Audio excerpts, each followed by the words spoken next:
All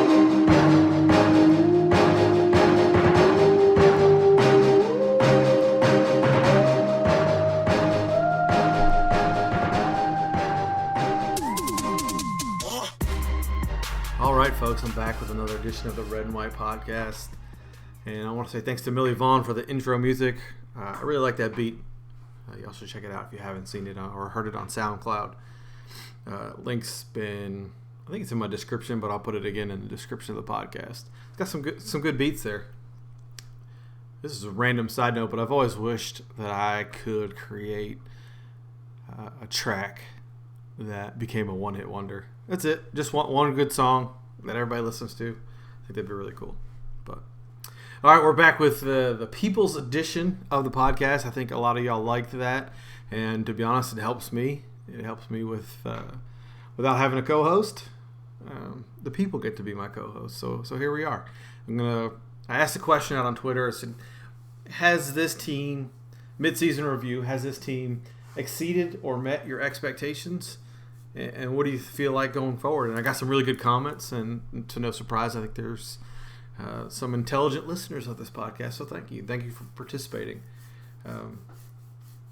Of course, I always got the folks that are perpetually down and are always expecting the worst or the worst from state athletics. But those are becoming less as things progress, as this team gets better, as people are starting to evolve from that thinking, from that very doomsday-ish mentality. And to be honest, I was always one of them. I had the same sort of, waiting for the sky to fall, but I can see progress, and I think a lot of y'all can. So I think we've gotten a lot of good comments. And so I'll just jump into it here. James Cunningham, my boy. NC State so far has met, if not exceeded, my expectations. I figured this was an 8-9 win team. The defense looks better than I thought. I figured they would lose to West Virginia, either BC or UVA, and two more. Now I see them as a 9-10 win team with a shot on New Year's Six bowl game. Yeah, I think that's realistic. I think a lot of people felt that way. Eight wins was, I think, beginning of the year, everybody was right around there. Not me, but everybody else was. I think this team is better than expected, and so I agree. I didn't see us losing to BC or UVA. I thought that both those teams were overhyped, and we match up pretty well with them. So, David Stanford, this team is more complete than last year's, plus a kicker. But they make too many odd mistakes, i.e. Finley's weird interceptions last Saturday. Fifth-year seniors shouldn't make those plays. If they focus and they play to their ability, they can give Clemson all they want and a bit more. And, yeah, I agree. I think every team has those days and has those times when they just play like kids, I guess. And that's it. That's what they are. And I think you've heard a lot of coaches say it before. Hey, you never know what's happening off the field, right? Somebody's girlfriend breaks up with them, or they do bad on a test, and they're just mentally in another place. And I think that's normal for a college team. It's very rare that you don't see those mistakes or those kind of games from teams. But the fact that State won that BC game playing like that, and that we talked about last week, I think that should show a little bit better, a little bit more consistency, right? And a little bit better program. A little bit, everything's in a little bit healthier spot. I think and I mentioned it last week. Finley's interceptions,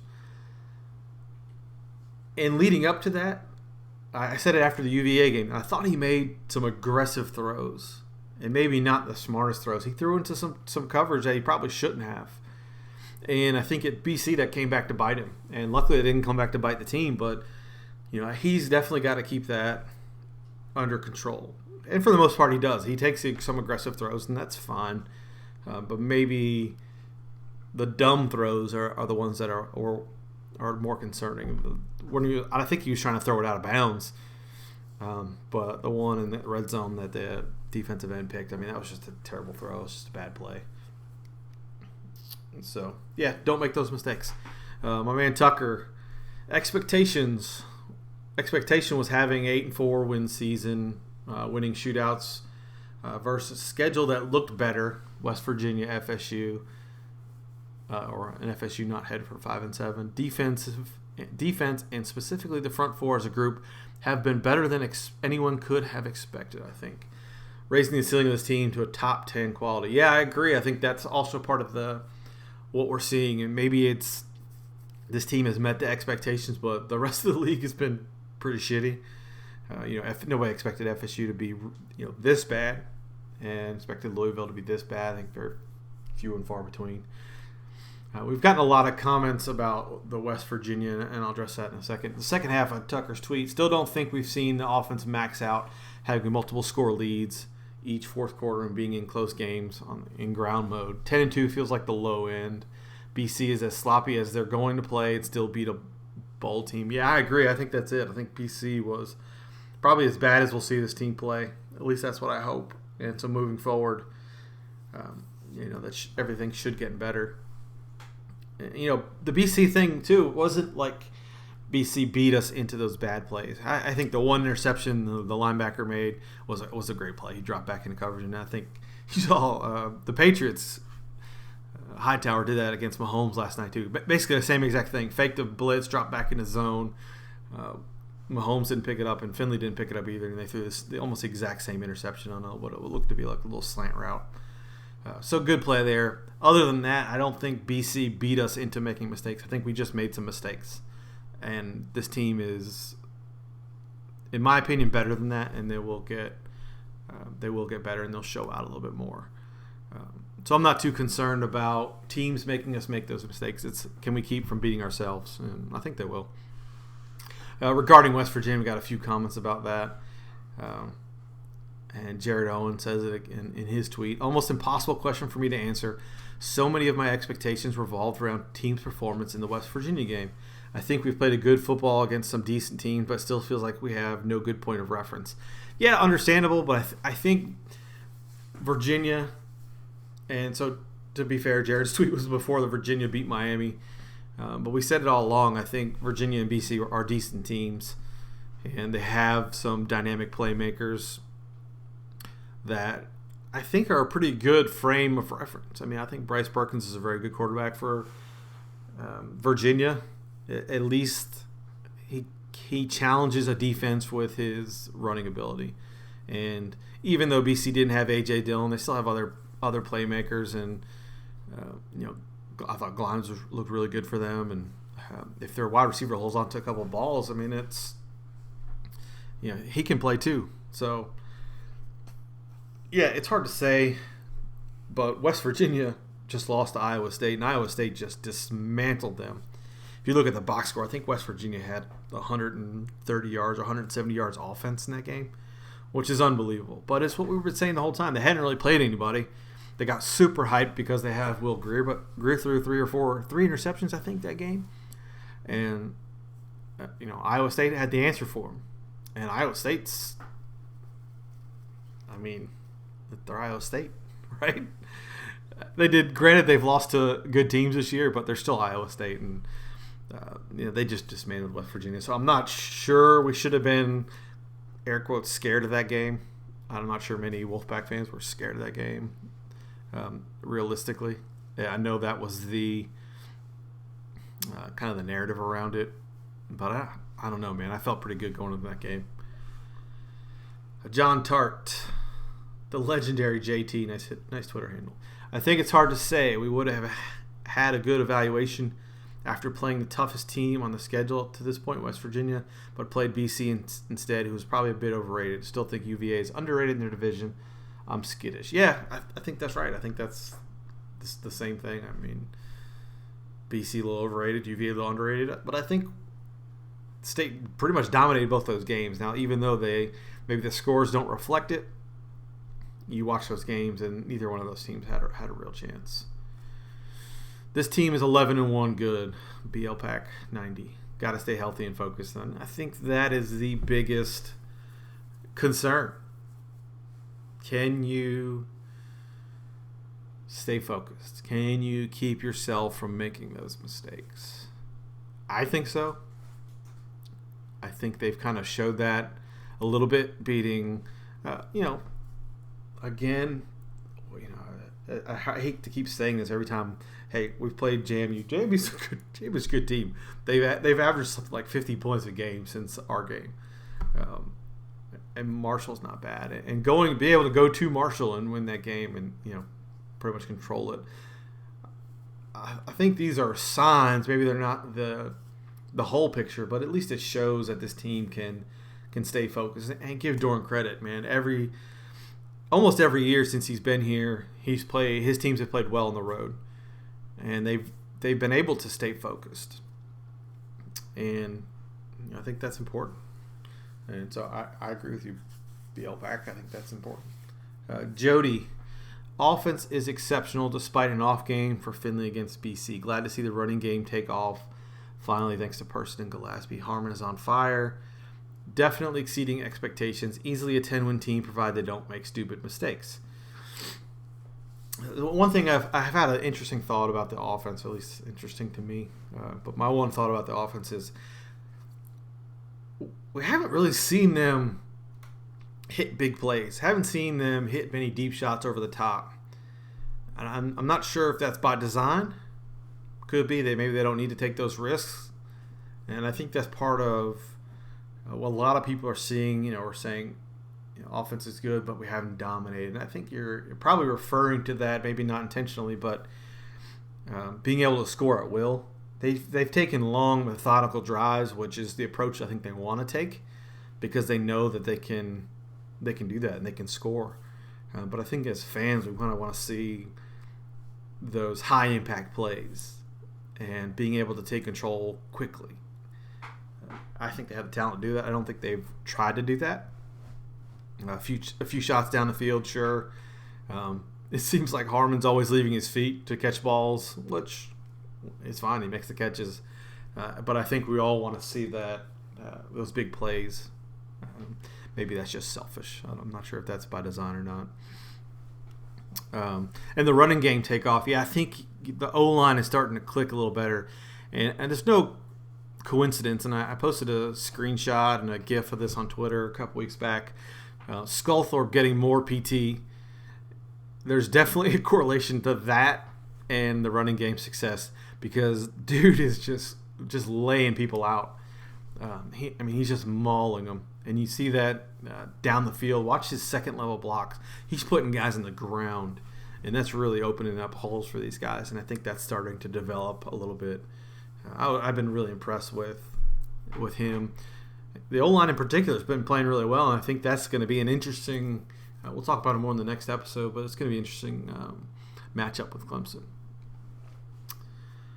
Zaid, so far exceeding expectations, especially the defense. We lost so many guys to the draft, but the D-line is still putting pressure, and our corners are doing okay. Our biggest test of the season is next week. We'll be able to gauge if we're truly something special. I agree. I said it last week. This is the biggest game that State has played in a long, long time. You win this game and you have a two-game cushion on winning the Atlantic and playing somebody from the seemingly mediocre, as always, Coastal.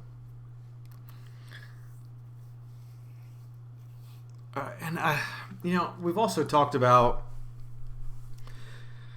losing so many guys to the draft, and what this is doing. I think what this whole 5-0 start, top 15 team is doing is getting people to notice what Doeren and his staff are doing. Right? Everybody has said it in every game. Every announcer at some point said, "Hey, they lost so much to draft, and it's amazing that they can be competitive." But that's what happens when you build depth, and I think that's what he's doing. So interesting. Trent Pilkington. Sorry, I'm gonna butcher your name. Normally, the turnovers made BC an automatic loss in recent years, but parts of this game we were so dominant, and that dominance has never shown itself in those same recent years, first BC, Wake Forest kind of games. Also, we get to play a measure stick type game. West Virginia was that game.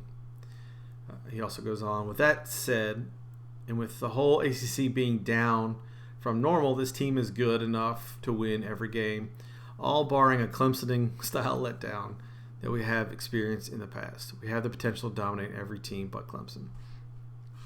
Yeah, 100%. One thing that Dustin and I used to talk about is the stars aligning.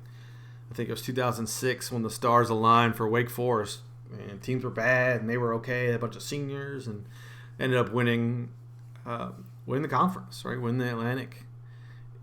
And the stars are aligning for us, right? If you have that dynamic quarterback, you have those dynamic playmakers, you have a good defense, you have the depth of things that are starting to come along, that we can control, but then everybody else being pretty bad is another part. So I think that's interesting. It's a good point, but it really makes me excited for this weekend. This game this weekend is so big, and I'm going to record another episode, put it out later in the week, talking about the Clemson game. But I wanted to give everybody a chance to kind of express themselves on how they feel, and I think the general consensus is exceeding expectations. And I don't know how you could see otherwise. Even if you expected State to be 4-0 or 6-0 at this point, playing like they're playing and how they're doing it, I'm not sure many people expected that. So, the other thing I want to note, and this is different subject, but it was a tweet that I thought was interesting and on point. And J.R. Walker, 4-star commit from Clayton, picks Virginia Tech in a kind of surprise fashion over State. I think everybody thought for a long time he was going to State. But he picked Virginia Tech over State and South Carolina and somebody else. I'm not sure who.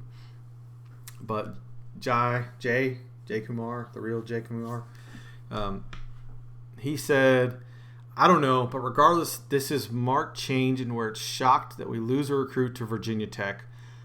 So while this sucks, it speaks to where we've come from. And I was like, that was the best way to possibly put that.